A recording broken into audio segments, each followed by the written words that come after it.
Estuvimos viendo la formación de la orina. ¿Cuáles son los procesos para la formación de orina? Filtración, después reabsorción y secreción.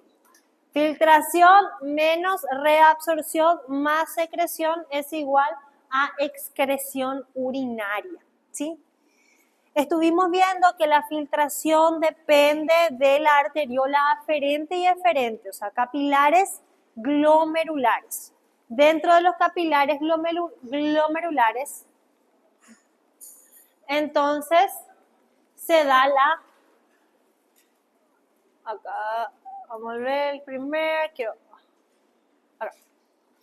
Entonces, el primer paso es la filtración, donde la presión hidroestática y coloidosmótica del capilar glomerular y de la cápsula de Bowman dependen también de la presión de la arteriola aferente y la arteriola deferente. Todo esto es necesario para el control de la filtración. Una vez que ya conseguimos filtrar, pasamos a la segunda y a la tercera parte, que es la reabsorción y la secreción. Desde el túbulo hacia el capilar peritubular y desde el capilar peritubular hacia el túbulo. Lo restante es lo que se elimina, ¿sí? Entonces nosotros estuvimos viendo un poco de filtración. Hoy vamos a ver cuáles son los mecanismos que regulan esta segunda y tercera parte, pero principalmente lo que se regula en la reabsorción. ¿Por qué es importante la regulación de la reabsorción? Porque lo que se vuelve a captar ingresa otra vez al torrente sanguíneo. Entonces, depende mucho de los niveles y vamos a ver todos los controles, pero ¿por qué es importante el control de esto? Porque lo que yo reabsorbo vuelvo a mandar a todo mi sistema circulatorio. ¿Sí? Eso es lo que vamos a tratar de comprender hoy. ¿Sí? Para ello, necesitamos repasar ciertos conceptos.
Ósmosis.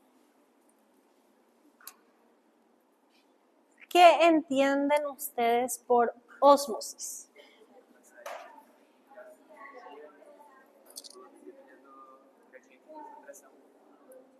¿Qué es lo que se mueve durante el proceso de ósmosis? El agua.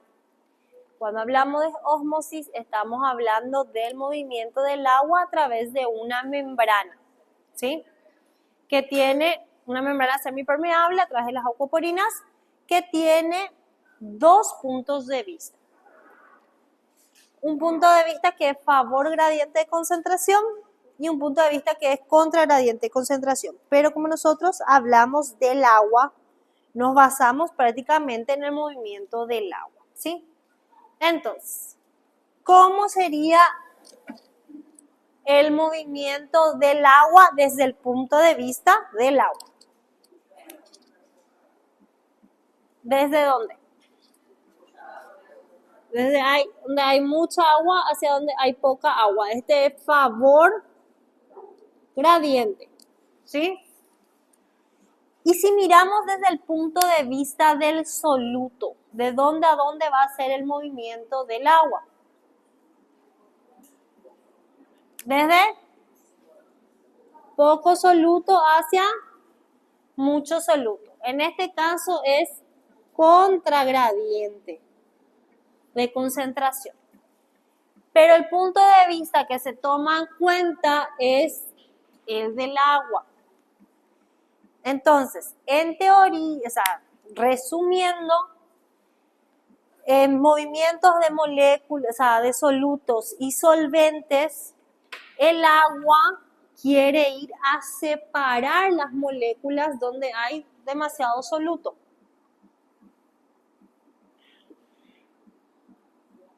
No sé qué ruido es, pero bueno. Entonces, el agua, si acá hay mucho soluto y poca agua, el agua lo que quiere es hacer entrar y dispersar estos solutos que están concentrados. ¿Sí? Ese va a ser el movimiento. Vamos a tener en cuenta esto, lo vamos a usar después. Ahora, haciendo una revisión de todo. Después,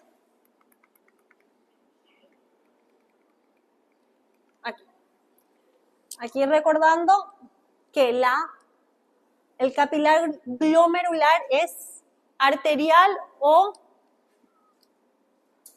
es arteriovenoso. Es meramente arterial. Viene la arteria renal, da finalmente entre sus ramas, la arteria aferente hace unos capilares y luego la arteriola eferente. O sea, lo que no se filtró, lo que quedó, va a ir a la arteriola eferente y luego va a encontrarse con un capilar arteriovenoso. ¿Sí? Que va luego lo que sobra en este capilar, lo que se reabsorbió, va a ir hacia el torrente sanguíneo a través de la vena renal, o sea, de los afluentes de la vena renal. La reabsorción ocurre en los distintos túbulos, desde el túbulo contorneado proximal, el asa de Henle, el túbulo contorneado distal y el túbulo colector y el conducto colector. En muchos de estos conductos había reabsorción, en muchos de ellos. ¿En cuál de ellos no hay reabsorción? Según su...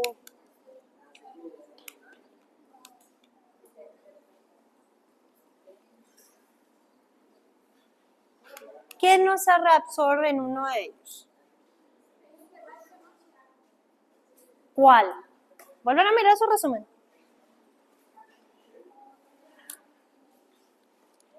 ¿La pregunta?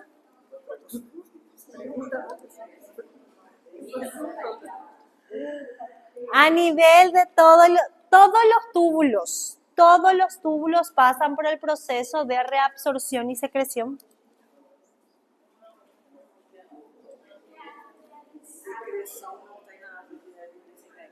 ¿En cuál? Vuelvan a mirar su resumen. Con seguridad. Voy a hacer otra vez la pregunta. Todos los túbulos pasan por el proceso de reabsorción y secreción. ¿Cuál de ellos le falta la reabsorción o la secreción?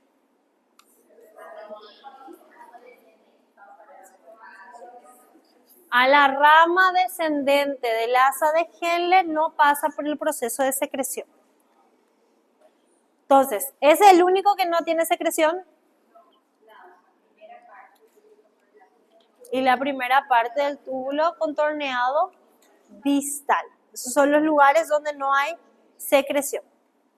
Todos los túbulos pasan por el proceso de reabsorción. Todos los túbulos pasan por el proceso de reabsorción. Es decir, que uno de los mecanismos más importantes para controlar es la reabsorción. ¿Sí? Eso es lo que vamos a ir viendo. La reabsorción tiene un mecanismo intrínseco, o sea, los propios niveles de presión dentro de esta reabsorción es su propio control, o sea, un sistema de control intrínseco.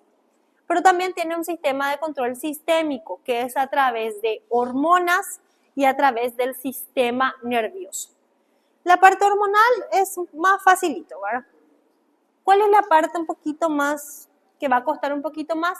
El control intrínseco de la, o sea, para regular la reabsorción, ¿sí? Eso es lo que vamos a ver.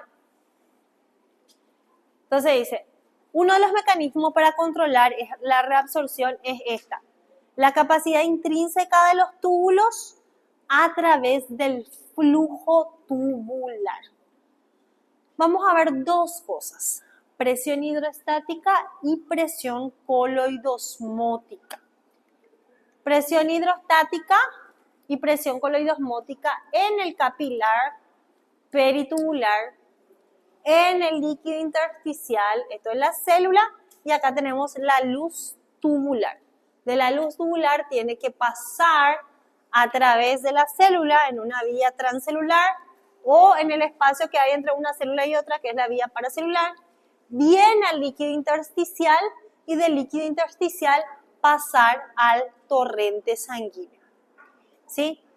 Aquí, a este nivel, tenemos en cuenta dos cosas, presión hidrostática y presión coloidosmótica.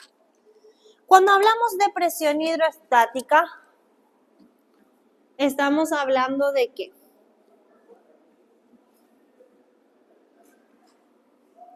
De la presión que ejerce el líquido, en este caso, el agua o el plasma.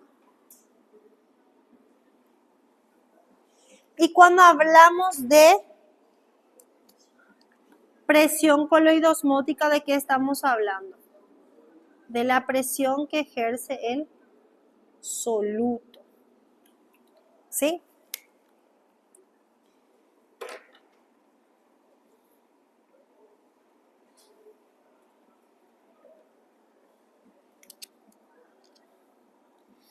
Ok.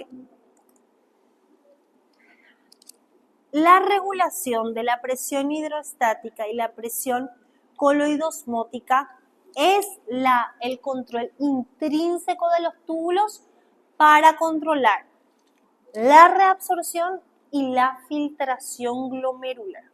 ¿Sí? Entonces, el mecanismo de entender la presión hidrostática y la presión coloidosmótica es el mecanismo de control, primero para la reabsorción y también para la filtración glomerular. Esos dos mecanismos. Vamos a hacer.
Aquí yo tengo la arteriola aferente, el capilar glomerular,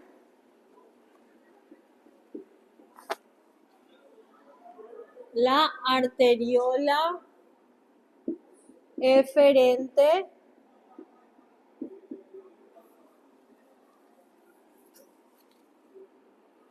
y de la arteriola deferente vamos a tener el capilar peritubular.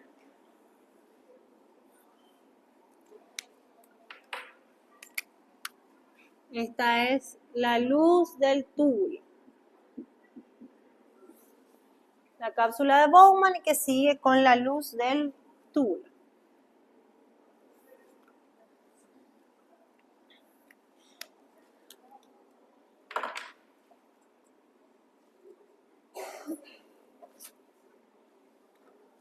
Fíjense, ¿cuánto es aproximadamente lo estable que la presión hidrostática dentro del capilar sea un aproximado de 13 milímetros de mercurio? Mucho mayor que la presión hidrostática del líquido intersticial, que solo es de 6 milímetros de mercurio. Son en situaciones más o menos estables. ¿Cuánto presión hidrostática?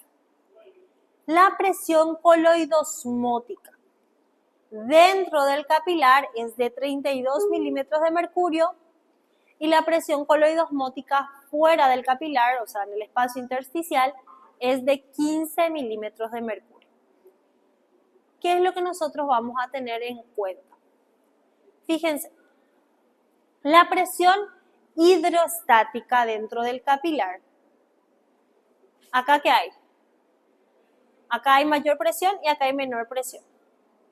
¿Dónde va a tender a ganar el movimiento? Va a intentar salir. La presión, como acá hay mucha agua y acá hay poca agua, va a intentar el movimiento a salir. Si nos basamos en el capilar peritubular, ¿sí? Va a intentar salir. Pero si nos basamos en la presión coloidosmótica del capilar, ¿cuál es mayor? ¿La presión dentro del capilar o fuera del capilar? Dentro del capilar. ¿Qué va a hacer esta presión coloidosmótica con el agua? Va a asegurar, le va a atraer. ¿Sí? Entonces, fíjense entre las 4 presiones. ¿Cuál es la presión con mayor, o sea, cuál es el de mayor presión? La presión coloidosmótica.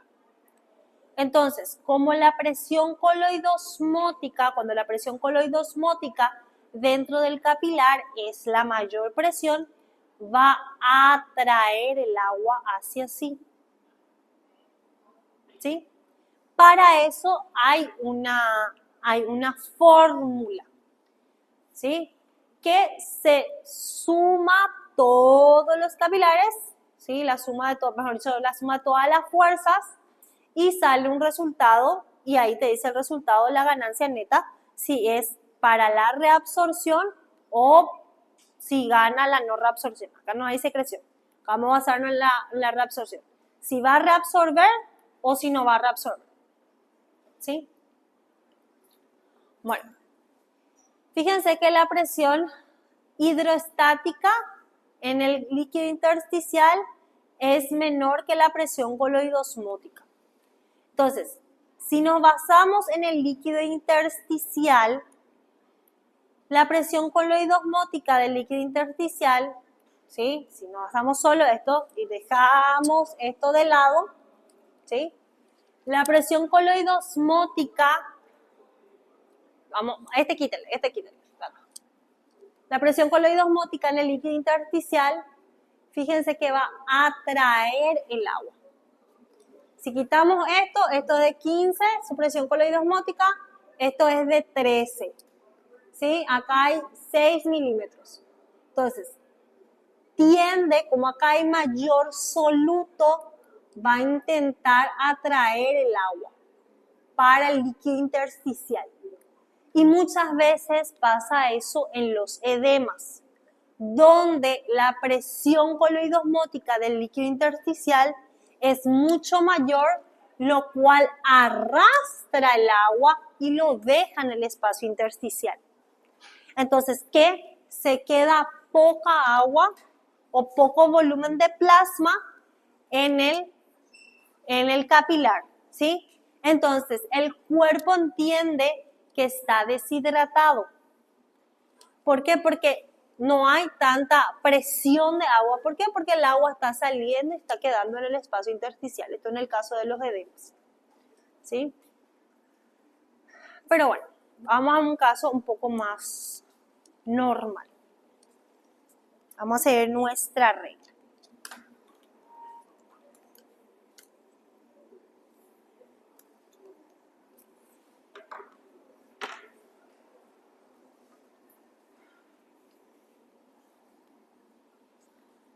Si las presiones son adecuadas, va a venir el líquido, ¿sí? El agua, y se va a filtrar. Va a filtrarse, ¿sí?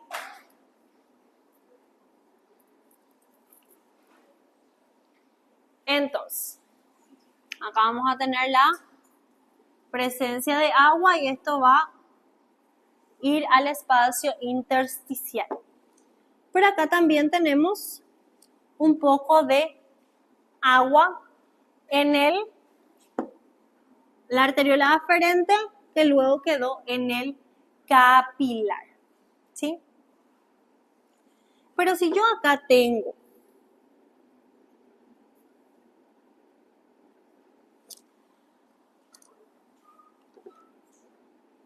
vamos a poner un ejemplo. Si yo tengo acá poca agua y acá yo tengo mucha agua,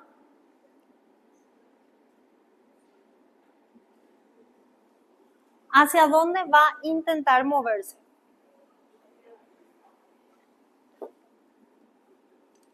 Va a favorecer la reabsorción. ¿Sí? Pero si la presión de agua aquí es mayor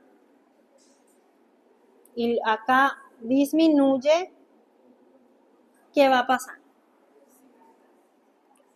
Va a secretar, o si hablamos solo desde el punto de vista de la reabsorción, va a evitar la reabsorción.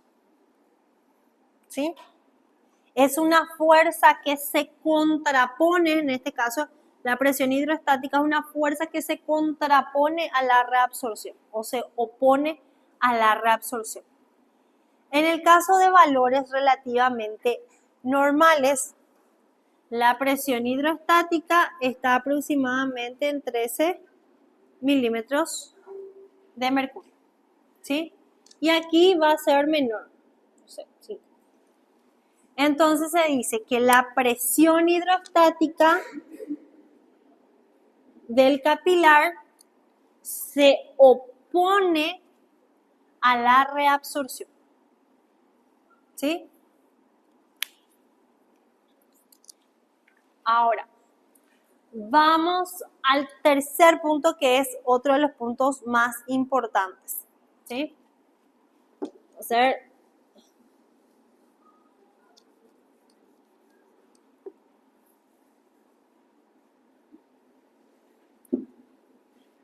a nivel de los solutos.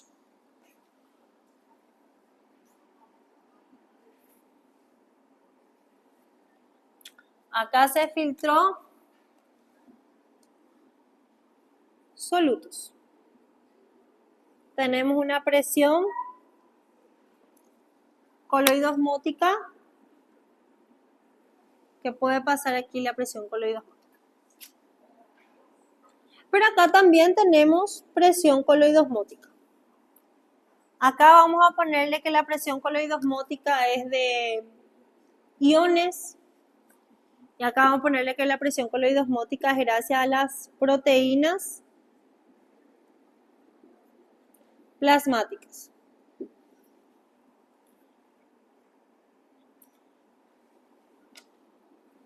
Si yo tengo un aumento de proteínas plasmáticas aquí, y aquí tengo una disminución de la presión coloidosmótica, y acá tengo un aumento de la presión coloidosmótica, ¿hacia dónde va a ir el movimiento? ¿Hacia dónde va a ir el movimiento?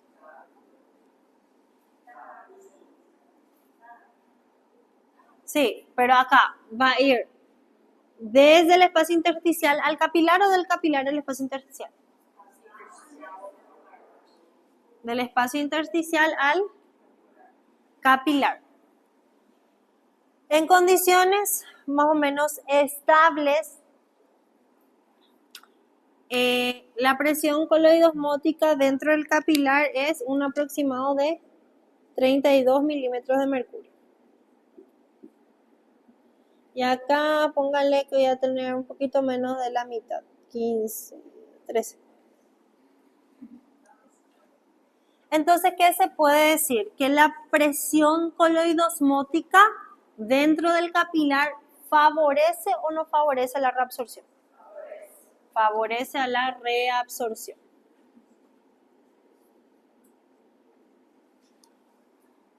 Ahora, por algún motivo, acá se filtró también proteínas plasmáticas. ¿Sí? Y entonces yo tengo un aumento de presión coloidosmótica aquí. Y como acá ya se filtró la proteína, acá disminuyó la presión coloidosmótica. Si existe mayor presión coloidosmótica fuera del capilar y menor presión coloidosmótica dentro del capilar, ¿hacia dónde va a ser el movimiento?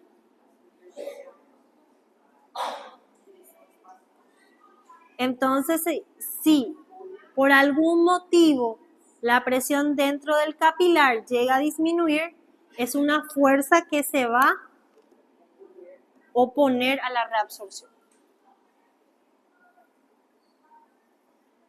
Entonces, tenemos que esto tener como base.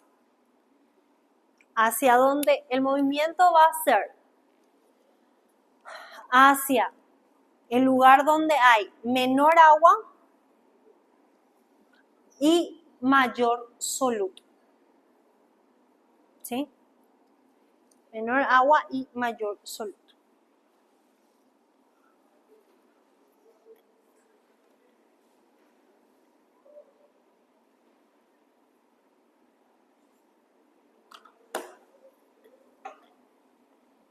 Esos son los dos más importantes. Los dos más importantes son el 1 y el 3. La presión hidrostática, porque más tomamos desde el punto de vista del capilar. ¿Sí? ¿Por qué? Porque en el intersticio no importa tanto, porque el intersticio va a depender de la luz del túbulo. ¿Sí? Pero tomamos más en cuenta las presiones dentro del capilar para saber cómo va a ser el movimiento. Pero se puede decir que la presión dentro del capilar es inversa a la presión del líquido intersticial. ¿Por qué? Porque si la presión dentro del capilar, ¿sí? La presión hidrostática dentro del capilar es mayor que la presión del líquido intersticial, a donde va a quedarse acá el agua. ¿Sí? ¿Por qué se va a quedar acá el agua? A causa de la presión coloidosmótica. En teoría, tendría que ser que la presión del capilar tienda a salir si vamos a fijarnos en la presión del agua. Donde hay más, hacia donde hay menos. Pero ¿qué le mantiene aquí a la presión hidrostática? La presión coloidosmótica que le atrae al agua. Entonces, si hay pocas proteínas, el agua va a tender a salir. Si hay muchas proteínas, el agua va a intentar quedarse, inclusive va a atraer más agua. ¿Sí? Okay.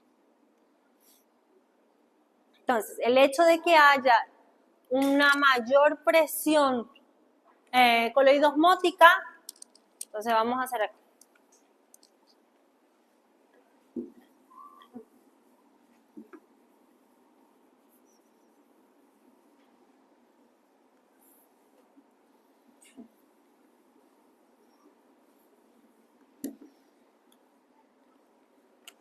Acá hay una presión arterial normal. Dentro de una presión arterial normal en la arteriola aferente.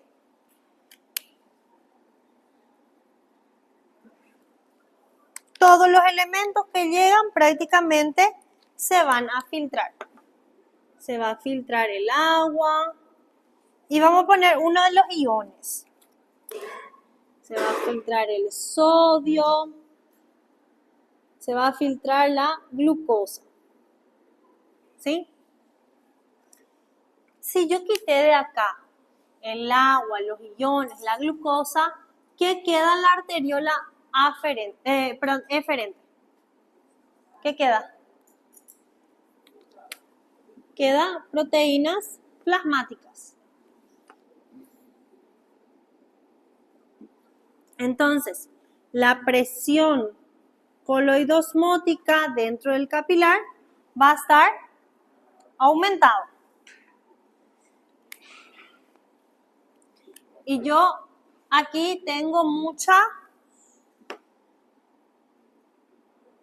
agua, por lo tanto, una presión hidrostática importante. ¿Sí? Una presión hidrostática importante.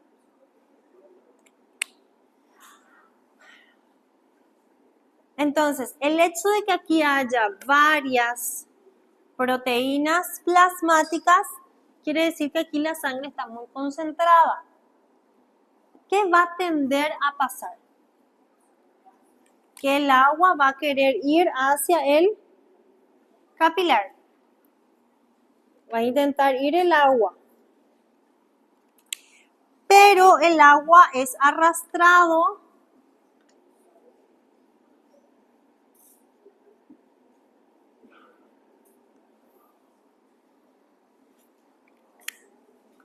se absorbe, se reabsorbe, vuelve a subir la presión y el volumen, que esto se va al todo el torrente sanguíneo, y aquí va a quedar una cierta cantidad de agua. Cierta cantidad de agua que va a ser reabsorbida en el asa, o sea, en la rama descendente del asa de Henle. ¿Sí?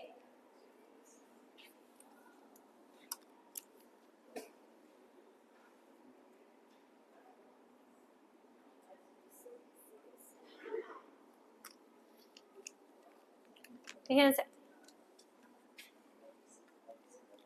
En la arteriola aferente se filtra y lo filtrado se va a ir reabsorbiendo. Iones, agua, glucosa, aminoácidos. Prácticamente mucho de eso se va a ir reabsorbiendo. Yo ya le quité prácticamente mucho de los iones, de la glucosa y los aminoácidos. ¿Qué quedó? Un poquito de agua. Un poquito de agua que va a ir al asa de Henle descendente con algunos iones.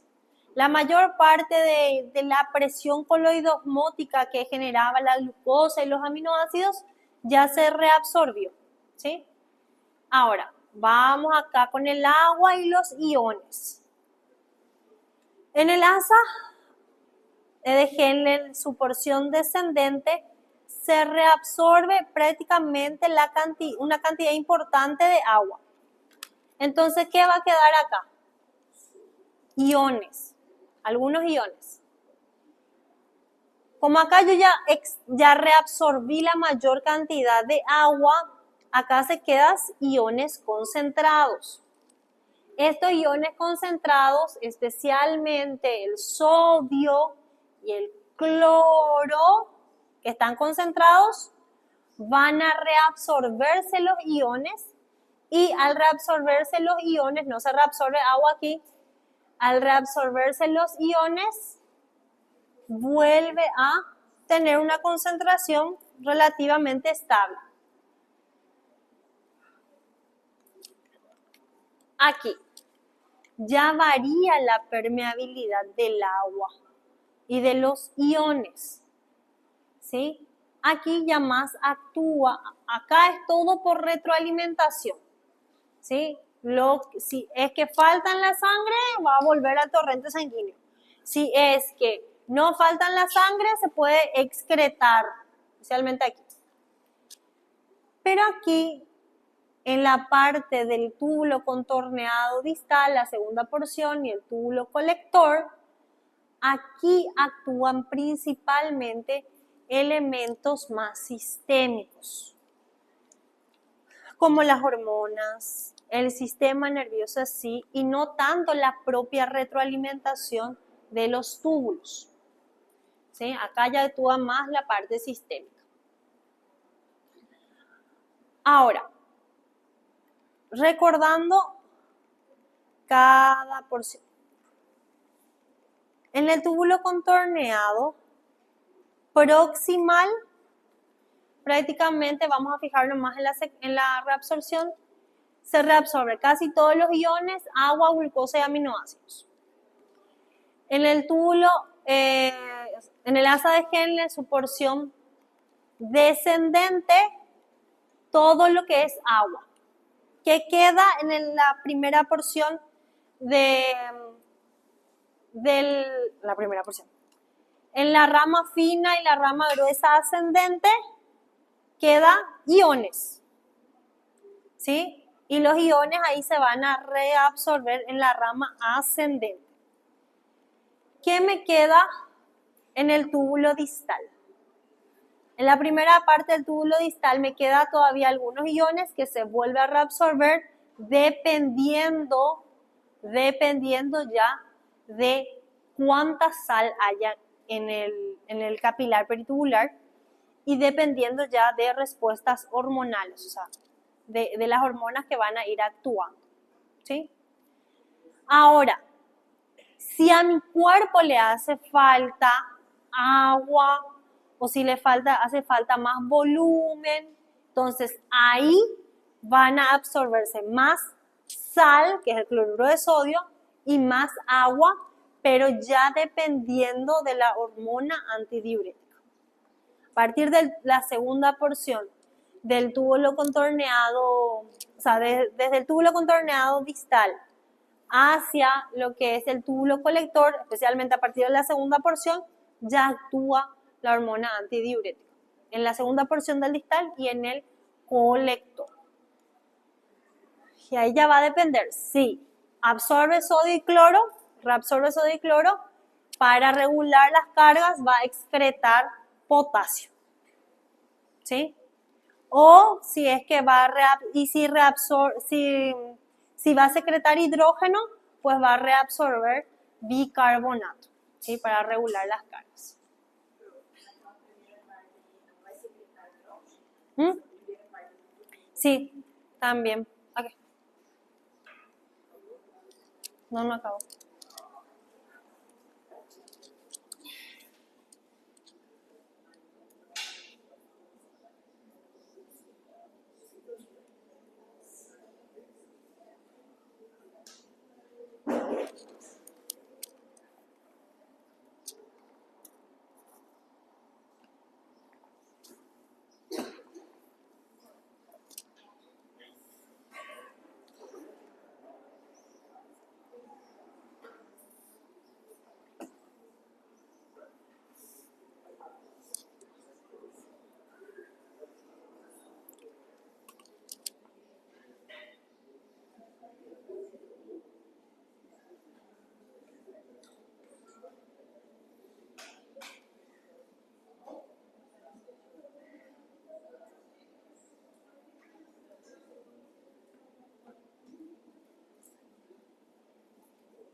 Esto se da bajo presiones arteriales relativamente estables. ¿Sí? Entonces,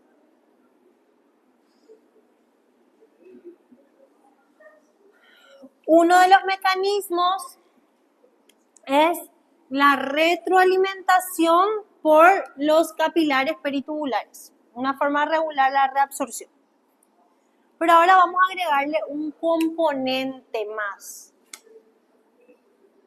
que es cuando sube la presión arterial.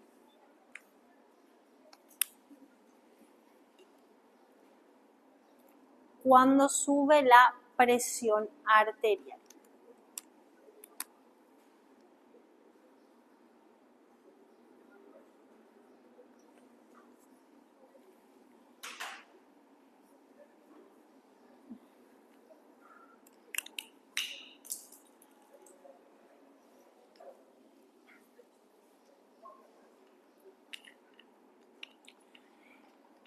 Si sube la presión arterial en la arteriola aferente,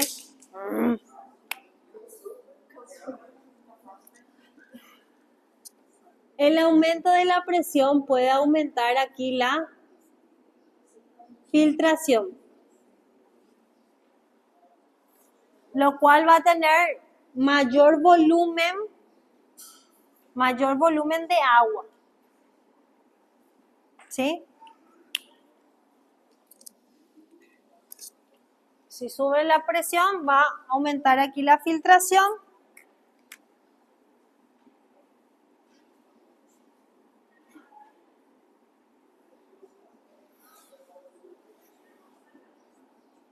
Y yo voy a tener un aumento de la presión hidroestática en el túbulo. ¿Qué va a pasar acá? Si yo aumenté la presión arterial y con eso aumenté el agua y aumenté el sodio que hay aquí.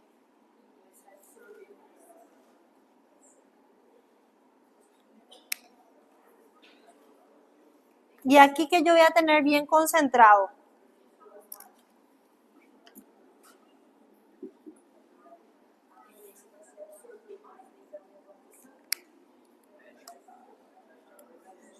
Hasta un punto va a reabsorber. Hasta un punto, hasta volver a dejar equilibrada la cuestión acá en el capilar peritubular. Y el resto se va a excretar.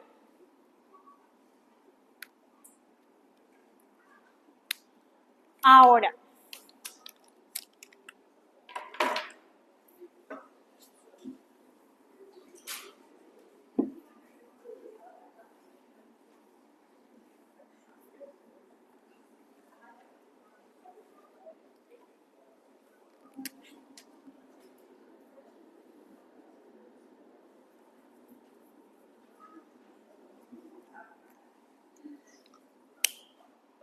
se aumenta la presión en la arteriola eferente.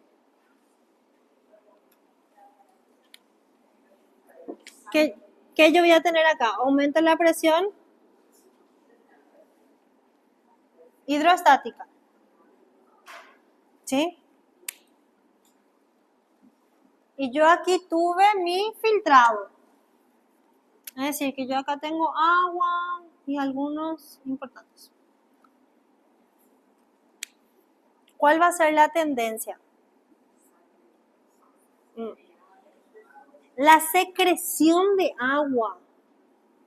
¿Ustedes vieron en alguna parte secreción de agua? Miren su tabla, para eso hice su tabla. ¿Vieron secreción de agua? El agua se filtra. ¿Sí? El agua se filtra. Y si aquí aumenta la presión arterial, ¿qué va a pasar?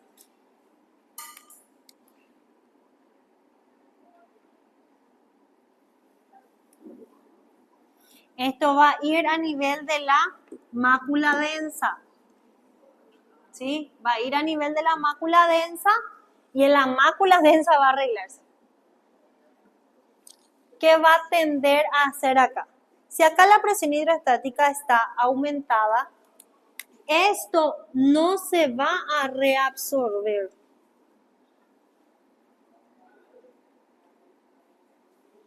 También va a excretarse. Todo depende de la intensidad.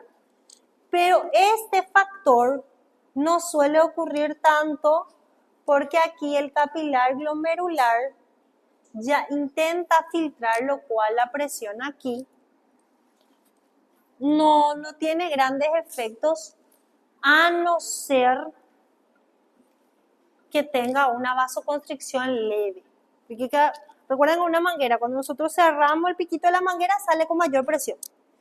Pero si hacemos demasiada presión a la manguera, ¿qué va a pasar? Cerrar por completo el orificio, no pasa líquido. Entonces, en el caso que acá se ejerció una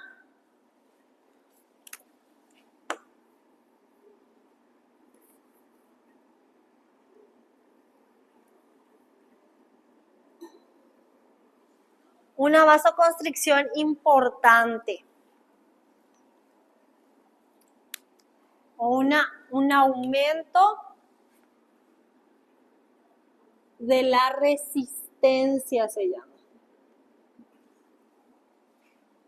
Un aumento de la resistencia a la arteriola aferente.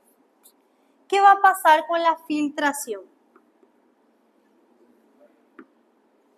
¿Qué va a pasar con la filtración?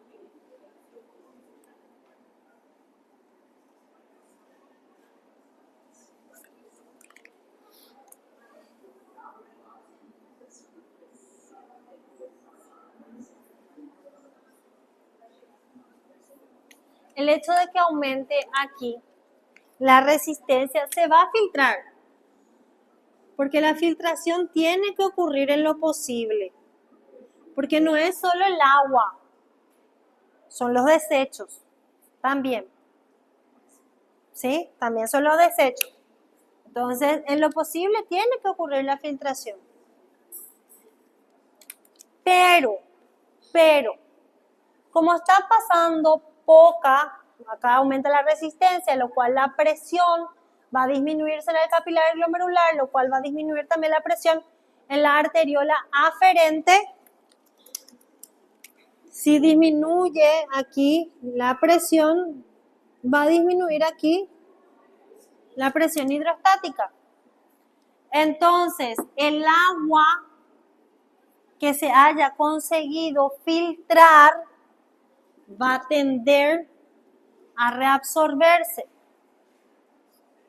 y prácticamente va a agarrar todo el agua de aquí y aquí la presión coloidosmótica va a aumentar. Entonces lo que se va a excretar es una orina concentrada.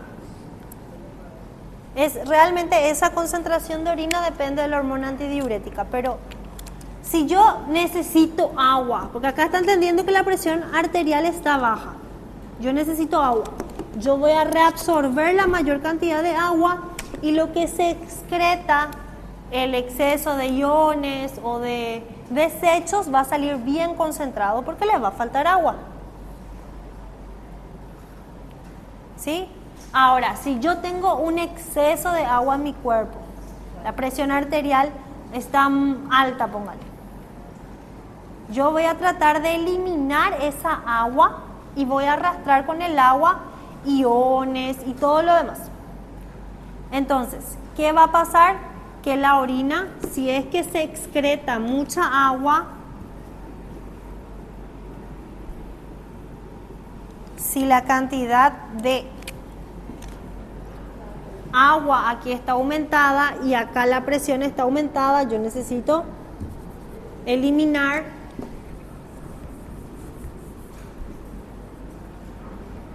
si la presión arterial está aumentada, se va a filtrar mucho y va a aumentar el contenido de agua. Pero si aumenta el contenido de agua, doctora, ¿no va a entrar otra vez acá? Y sí, va a entrar un poquito. Pero como acá ya está en niveles normales, el exceso se va a eliminar. Y se va a eliminar como orina diluida.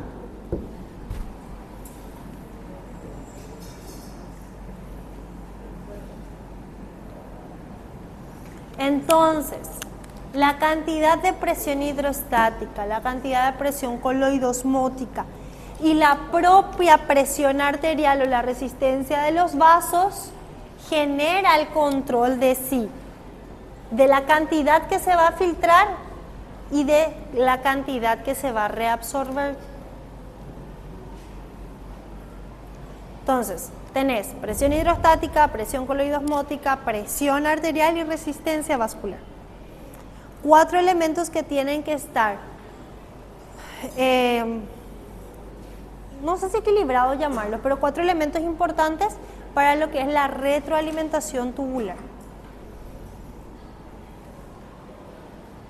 Eso es como que así del riñón solito mismo, la cantidad de soluto y plasma que le llega al riñón. ¿Sí? Ahora, hay elementos sistémicos que también controlan la reabsorción tubular. ¿Cuáles son algunos de esos elementos sistémicos?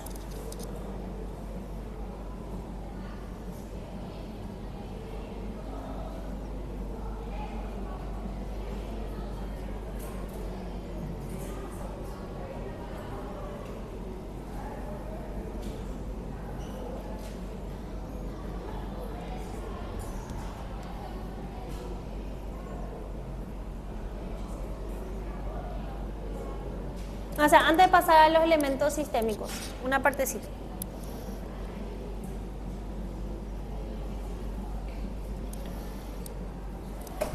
Lo que es antes de pasar acá entonces lo que es la orina diluida y orina concentrada. Hay un término que se llama natriuresis por presión y diuresis por presión. La diuresis por presión depende del volumen de agua. Y la natriuresis por presión depende del volumen de sodio que existe en la filtración para formarse la orina concentrada o la orina diluida. Entonces, el aumento de la presión arterial solo tiene un pequeño efecto sobre la filtración glomerular, pero lo vamos a tener en cuenta. Lo que estamos diciendo, si aumenta la presión arterial, va a aumentar el filtrado glomerular, lo cual va a generar aumento de agua y si aumenta el agua, ¿qué también puede aumentar acá? El sodio. Si yo ya tengo una presión arterial elevada, yo no necesito reabsorber tanto sodio y agua. Entonces, el volumen de agua el volumen de orina que se va a formar va a ser grande, ¿sí? Y la cantidad de sodio que se va a excretar también va a ser importante. Entonces, ahí yo tengo lo que es la natriuresis por presión, porque por la presión del agua se está eliminando cantidades importantes de sodio, lo cual va a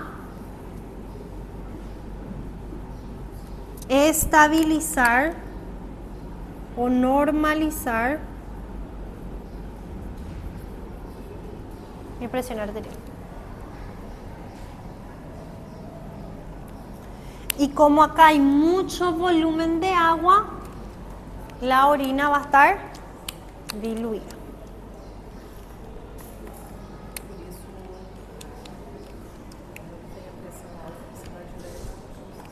Pero ahí los diuréticos, bueno, los diuréticos tienen distintos niveles de actuación. Hay diuréticos del ASA, hay diuréticos ahorradores de potasio, hay... Sí, eso es lo más importante, ahorradores de potasio. Por ejemplo, si yo utilizo un diurético ahorrador de potasio, quiere decir que yo voy a forzar la eliminación de agua y voy a reabsorber potasio. Y si yo guardo potasio, ¿qué sale en su lugar? Sodio. Entonces, si yo uso un diurético ahorrador de potasio, yo voy a guardar potasio y voy a eliminar el exceso de agua y sodio. Pero tengo que tener cuidado, porque si yo reabsorbo demasiado potasio, elimino casi todo el sodio y el agua, el exceso de sodio el exceso de potasio que causa. Vale, más careta por tetania. Entonces, si yo por ejemplo uso un diurético del ASA,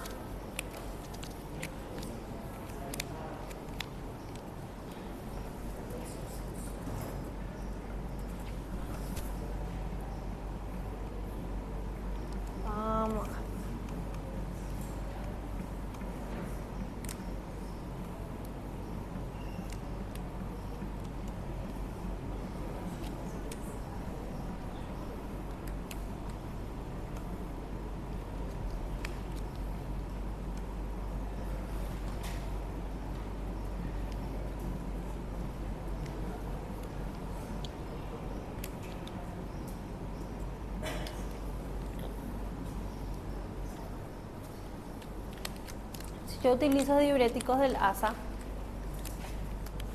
¿qué voy a hacer?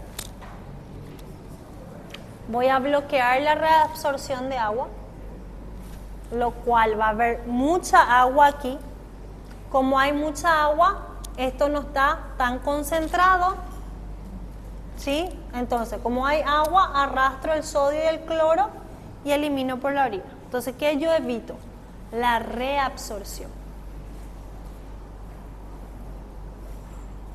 ¿Se está entendiendo? Después hay otro mecanismo que es estimulando a la hormona antidiurética. Ahí hay el efecto contrario. Hay también, en cuanto a si seguimos con diuréticos, existe también diuréticos que bloquean a la hormona antidiurética.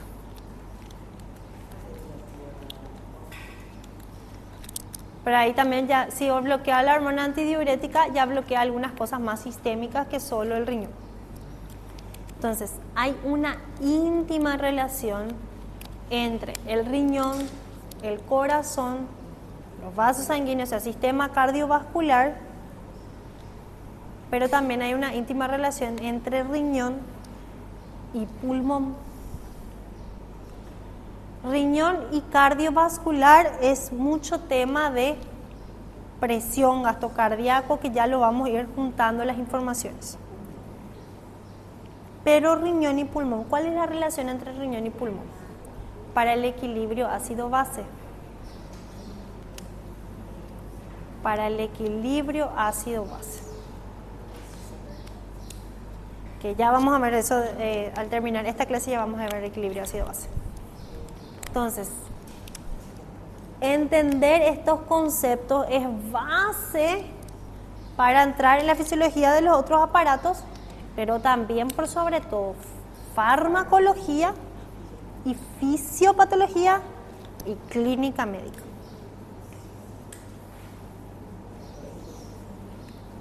A ver, leo.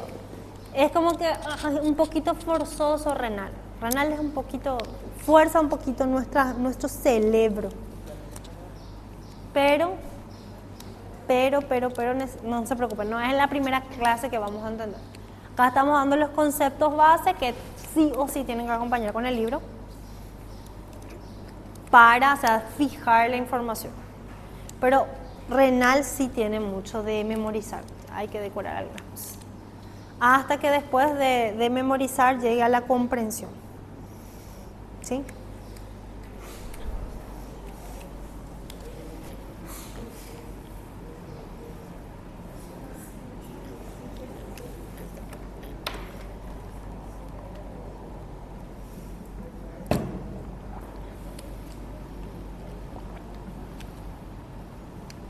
Esto es lo que vimos viendo.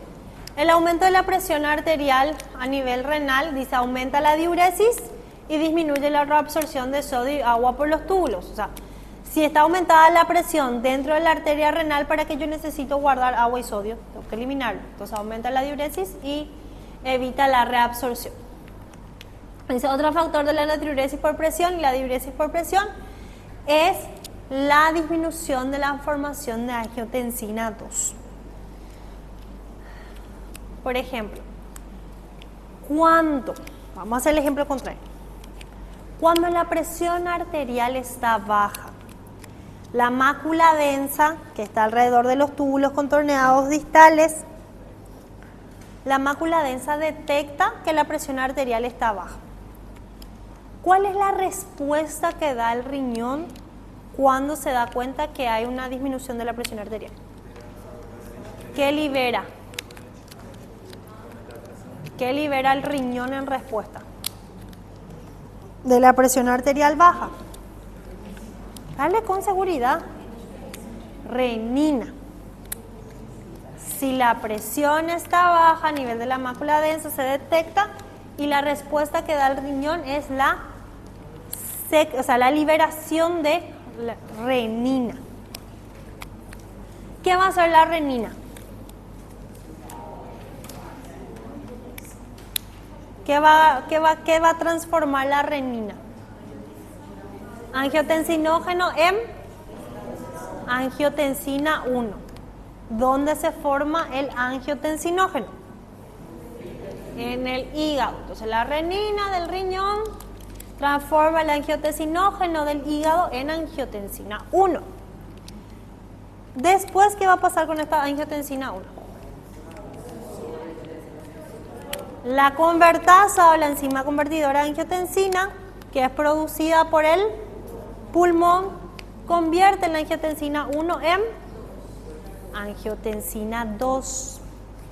Y esta angiotensina 2 tiene varios efectos.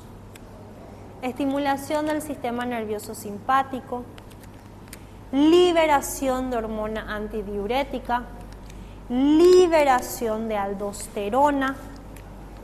¿Sí? Esos son uno de los más importantes. Si yo no libero o libero en pocas cantidades de angiotensina 2, por ejemplo, si yo tengo aumento de la presión arterial, mi angiotensina 2 no va a estar elevada. Si la angiotensina 2 no está elevada, la aldosterona tampoco va a estar elevada. Entonces, si no hay aldosterona, no es necesaria la reabsorción de sodio y agua.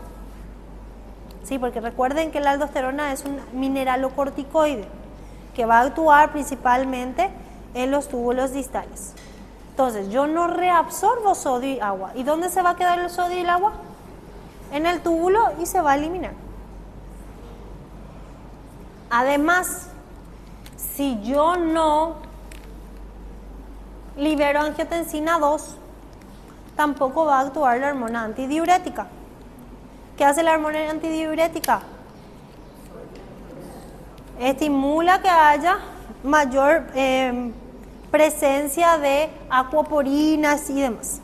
La angiotensina 2 también ayuda a que haya presencia de acuaporinas. Si yo tengo bloqueada mi hormona antidiurética, ¿cuál va a ser la respuesta del riñón? Excretar la diuresis. ¿Sí? Entonces, estos mecanismos funcionales lo que van a tener que tener en cuenta.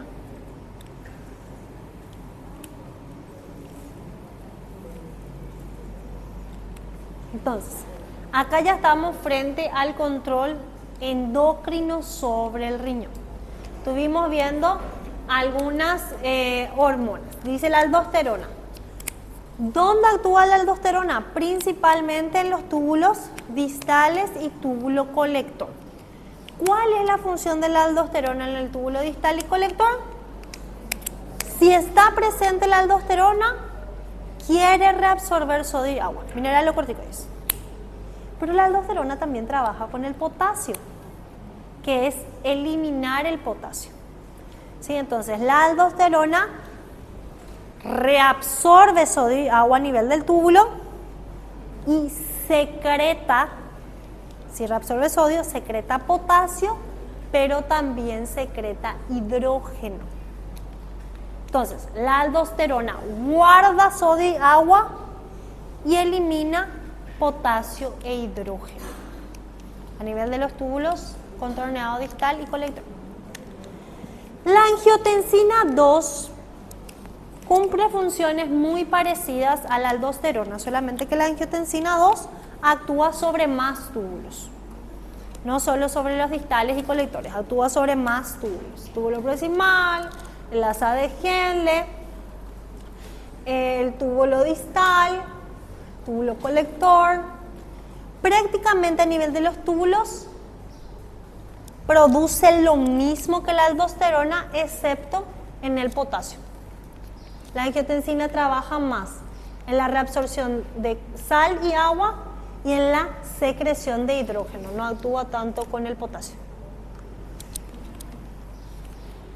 La hormona antidiurética actúa también más sobre el túbulo distal y colector y al final ayuda a la mayor reabsorción de agua en el final del túbulo. ¿Y cómo sé eso? Acá.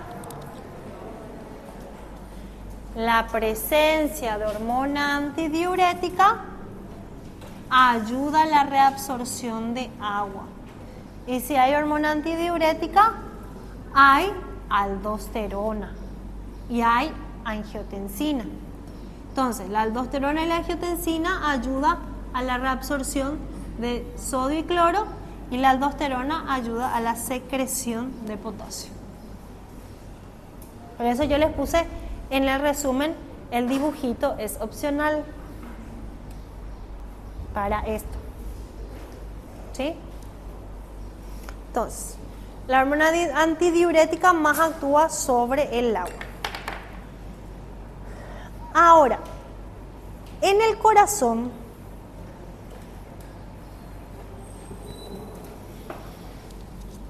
a nivel de la aurícula, hay un péptido que cuando sube la presión en el interior de la aurícula se libera este péptido. Y este péptido se llama péptido natriurético atrial. ¿Sí?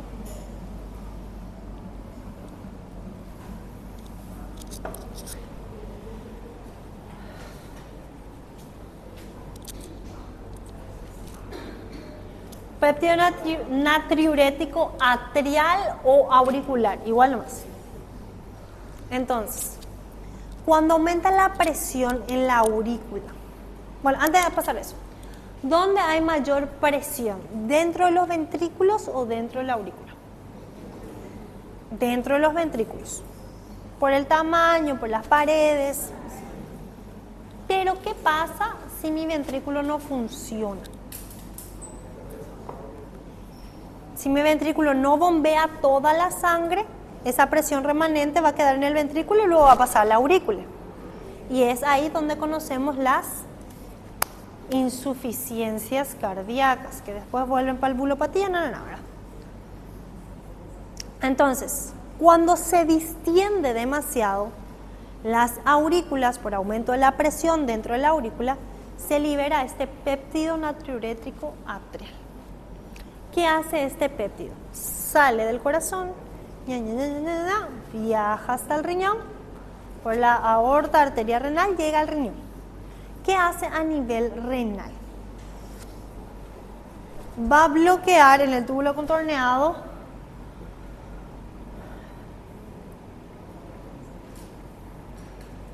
proximal, en el túbulo contorneado distal y colector, va a inhibir salud.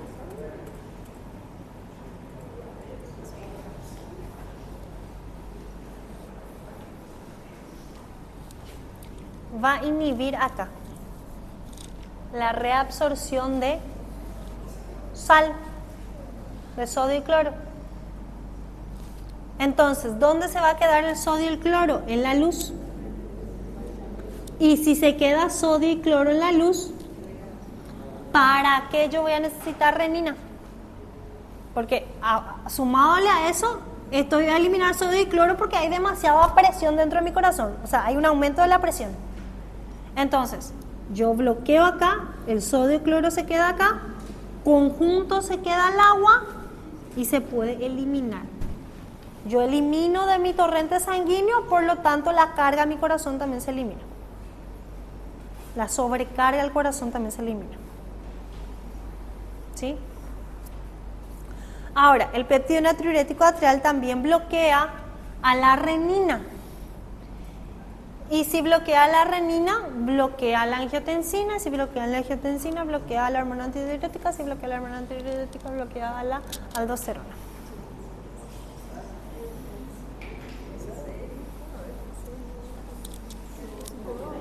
Este es el momento que sacajoteos.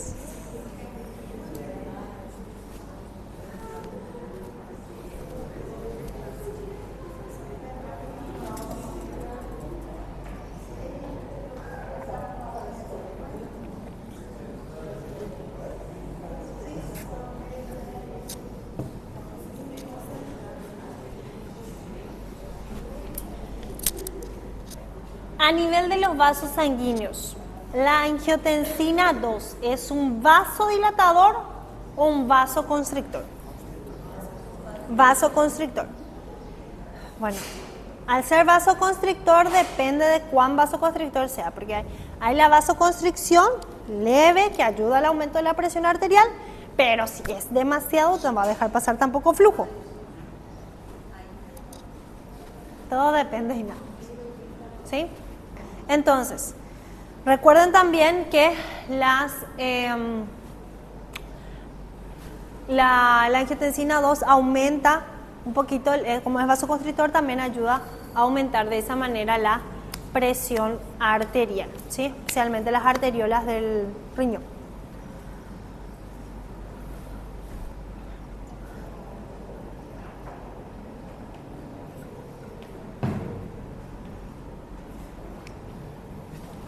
Vamos a ver acá.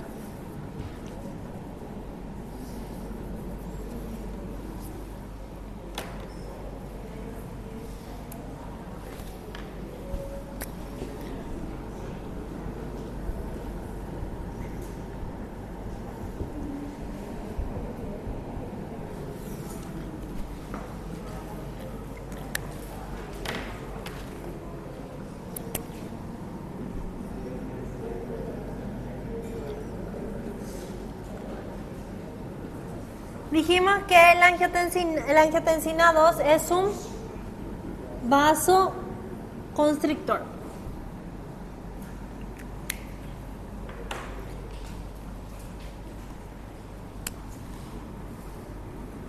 Si acá viene la presión arterial en condiciones adecuadas y esto está normal y esto está achicado, ¿qué va a pasar acá? Va a aumentar la presión dentro del capilar glomerular, lo cual va a aumentar la filtración, lo cual va a aumentar agua y sodio. Pero ¿qué tal la presión de agua acá? Si está cerrado,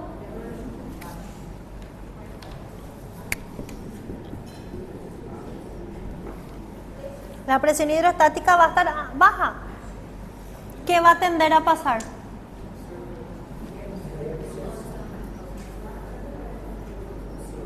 reabsorción de sodio y agua. Y como esto es vena, va a volver al llegar al corazón y se va a solucionar. También es otra de las funciones de la angiotensina.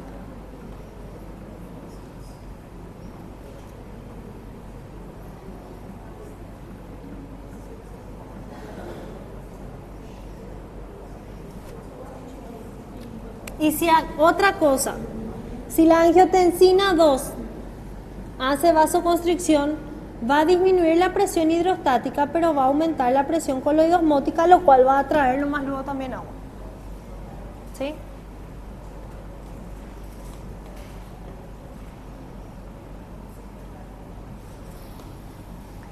Dijimos que la angiotensina 2 también actúa en el túbulo contorneado proximal, en el asa de Henle, o sea, es el que más actúa en los túbulos.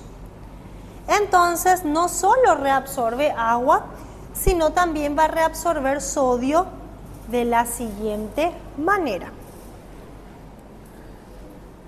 Por transporte activo. Ahí yo tengo mucho sodio y tengo agua, pero me voy a fijar en el sodio. La angiotensina, la angiotensina 2 va a unirse a su receptor y va a generar lo siguiente. Por un mecanismo de contratransporte, yo tengo acá mucho sodio, acá tengo poco sodio. ¿Sí? Por un mecanismo de contratransporte, la fuerza que tiene el sodio, favor gradiente de concentración, le va a dar al transportador de sodio e hidrógeno la fuerza para que el hidrógeno salga. Entonces, como yo tengo mucho sodio aquí, el sodio va a ingresar y al mismo tiempo, por el mismo transportador, va a salir el hidrógeno. Entonces, la angiotensina hace eso. Reabsorbe sodio y ¿qué dijimos? Secreta hidrógeno.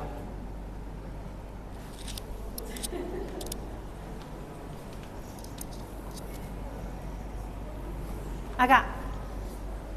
¿Qué dijimos de la angiotensina? Reabsorbe sodio, reabsorbe agua y secreta hidrógeno.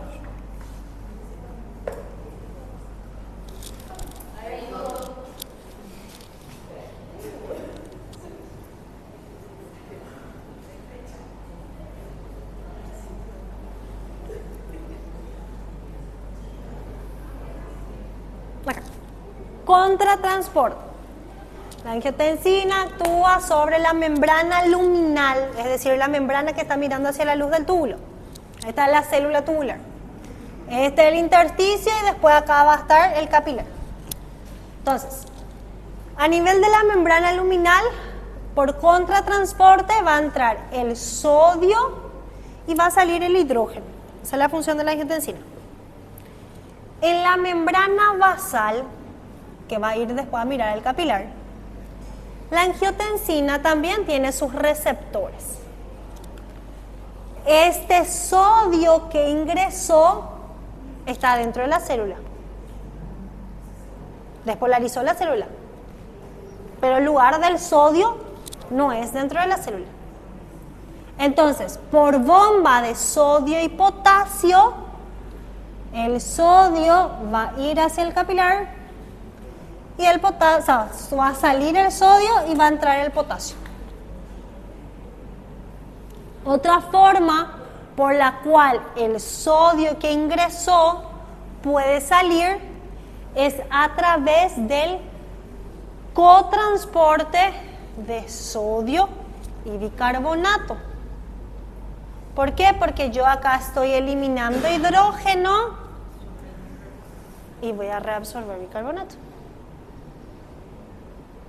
Después hay el cotransporte de sodio y cloro que también pueden entrar juntos, ¿verdad? Acá no habla del cloro como tal, pero también puede actuar. Entonces, yo tengo la angiotensina, todos.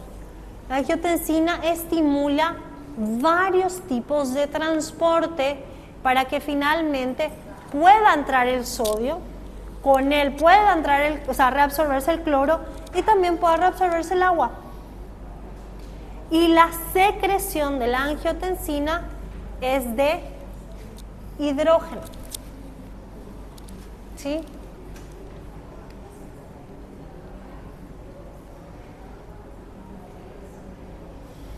Y después, este potasio que está dentro de la célula, por otro mecanismo de la aldosterona, el potasio también se puede eliminar.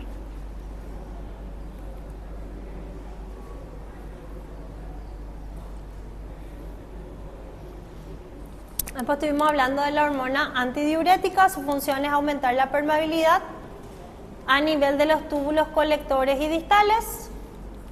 Aumenta si está presente, aumenta la permeabilidad para que se reabsorba agua. Si no está presente, va a eliminarse agua. Hormona antidiurética, presente, reabsorbe agua. No presente, no reabsorbe agua. Si la hormona antidiurética está presente, la orina va a ser concentrada. Si la hormona antidiurética no está presente, la orina va a ser diluida. ¿Están entendiendo por qué la lógica? Por los que no están durmiendo, ¿verdad?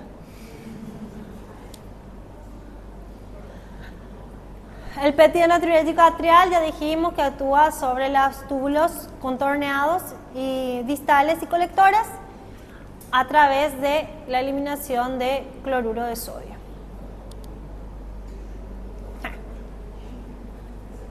Doctora, ¿querés complicar la situación? Sí.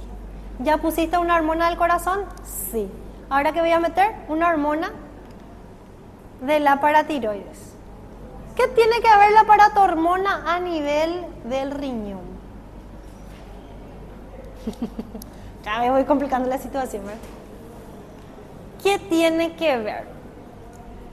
Antes de hablar de eso, ¿cuál es la función de la paratormona?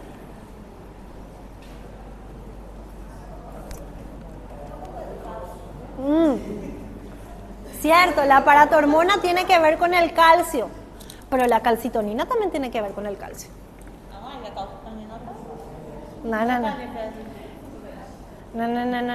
La calcitonina, la paratiroide, ¿de dónde se libera?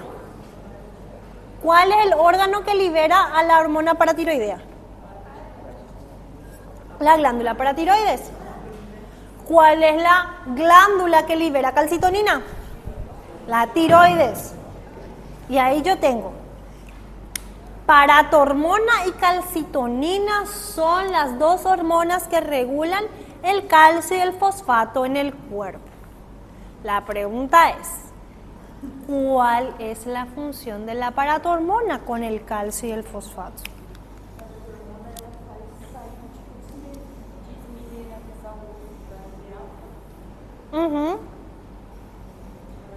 Espera. ¿Cuál era? ¿Cuál me perdí? Me perdí un ratito yo. ¿Qué quiere hacer la paratormona?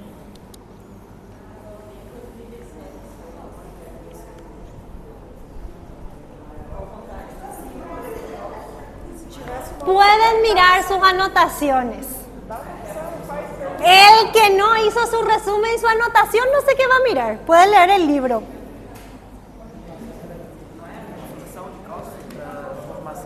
Quiero seguridad en la respuesta.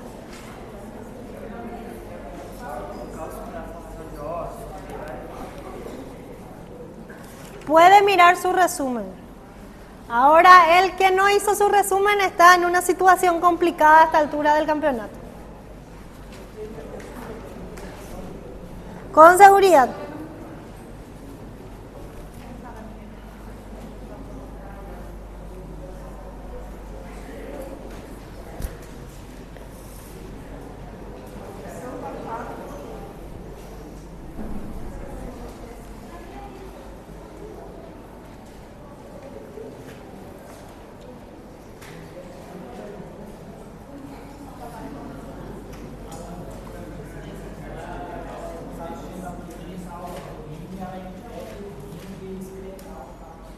Sí, pero a nivel normal, ¿cuál es la función del aparato hormona? General. General. ¿Pero qué hace? O sea, aumenta, o sea, guarda o libera el calcio. Guarda.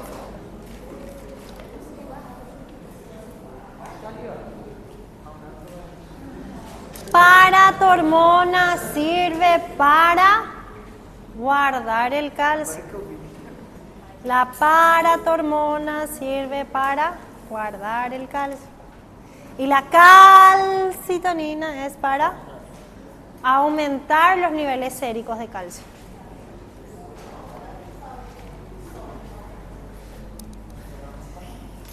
¿Qué? ¿Qué?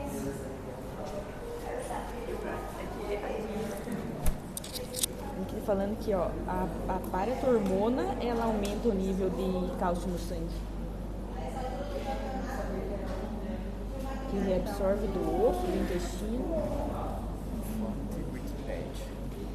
Fonte da USP, dá para confiar.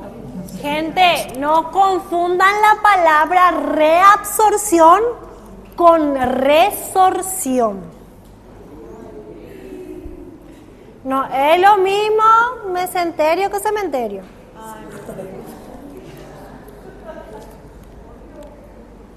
¿Para qué sirve la reabsorción? Para guardar. ¿Qué é? Será que não tem certeza que vai recusar essa chamada? No sé, le acabo de bloquear, ni sé quién es. Não faz isso não, doutora. Vai que é o amor da tua vida que você pediu. No, pero le bloqueé sin querer. Fue un bloqueo involuntario.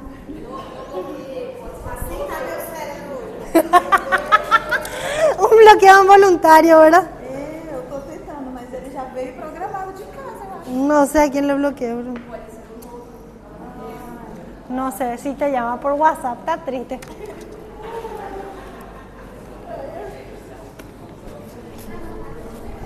Bueno.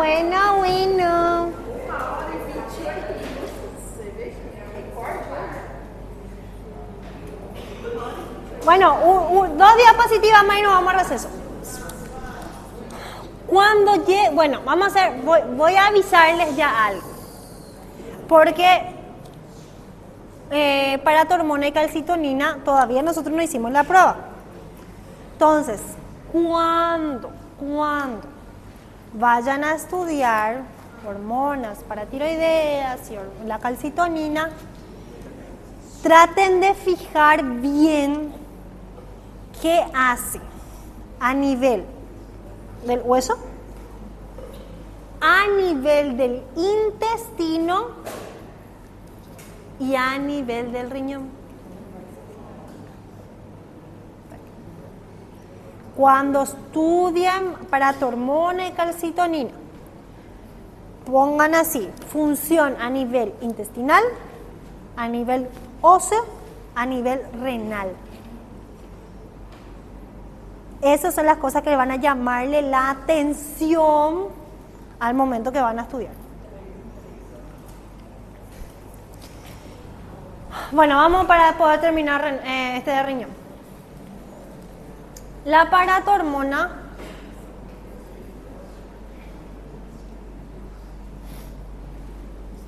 ayuda a guardar el calcio o a evitar que se elimine el calcio. Entonces, el estímulo que hace la paratormona a nivel de los túbulos colectores, a nivel del túbulo proximal, las ascendentes de Henle y el túbulo distal,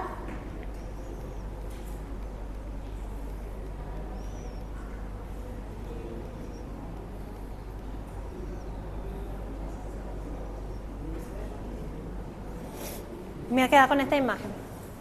La paratormona ayuda a reabsorber el calcio. En cuanto a calcio, va a ayudar a la reabsorción. ¿Sí? Eso, después de potasio y magnesio, se llama secundario. Lo que más importa aquí es el calcio.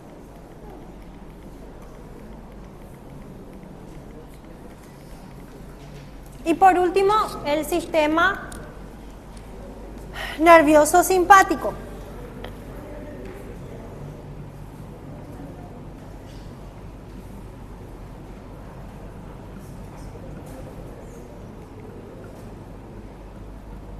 A nivel del sistema nervioso simpático,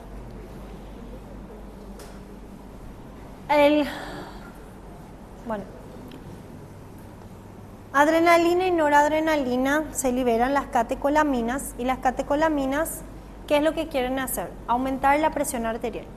En el caso que la presión arterial baje, se va a activar el sistema nervioso simpático por los vasoreceptores que van a determinar. Se va a liberar las catecolaminas van a ir a actuar sobre los receptores alfa adrenérgicos a nivel de los túbulos. Al actuar los receptores alfa adrenérgicos, estas catecolaminas actúan sobre los receptores alfa adrenérgicos y va a producir una vasoconstricción. Produce una vasoconstricción para que pueda aumentar o activarse el sistema de aumento de la presión arterial, que a través del sistema renina, angiotensina, aldosterona. ¿Sí? Eso es en términos generales. Adelante. ¿Sí? Entonces el sistema nervioso autónomo, especialmente el simpático, esto estimula la liberación de renina y la formación de angiotensina y aldosterona y hormona antidiurética. Y a nivel de los túbulos, actúan los receptores alfa adrenérgicos para que tengan una vasoconstricción de las arteriolas, y a nivel del túbulo para que pueda reabsorber sodio y agua. ¿Sí? Entonces lo mismo que estamos diciendo. A nivel de los capilares va a generar una vasoconstricción, lo cual va a aumentar la reabsorción de sodio y agua. ¿Sí? Y acá la filtración es variable.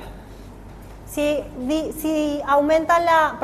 disminuye la presión arterial aquí, también va a disminuir la presión en la filtración glomerular, pero si disminuye en la arteriola eferente la vasoconstricción, aquí ocurre en la arteriola eferente, el filtrado va a ser mayor. Todo depende de dónde ocurra.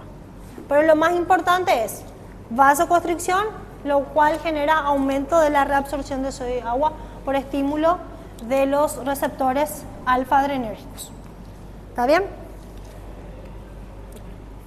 Se da un resumen hacia las corridas.